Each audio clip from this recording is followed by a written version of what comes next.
আগুন দেবতা ও মানবী। এক প্রাচীন রূপকথা বলে, এক গুহার মুখে এক মানবী আগুনের শিখা আবিষ্কার করে। আগুনের মাঝ থেকে বেরিয়ে আসে এক দেবতা, যিনি বলেন, তুমি যদি আমাকে ভয় না পাও, আমি তোমার সন্তানদের রক্ষা করব। মানবী আগুনের সঙ্গে বন্ধুত্ব গড়ে তোলে, রান্না করে, খাবার তৈরি করে, শীত ও অন্ধকার থেকে সন্তানদের রক্ষা করে। এই কাহিনী আগুনের প্রতি মানুষের বিশ্বাস ও ভক্তির প্রতীক। 10. প্রত্নতাত্ত্বিক অনুসন্ধান ও আগুনের চিহ্ন।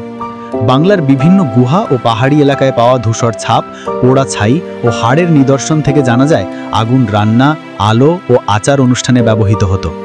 গবেষক হারুন-অর রশিদ তার গ্রন্থে উল্লেখ করেন, বাংলার গুহাচিত্রে আগুনের চিহ্ন পাওয়া যায়, যা রান্না, আলো ও ধর্মীয় আচারকে নির্দেশ করে।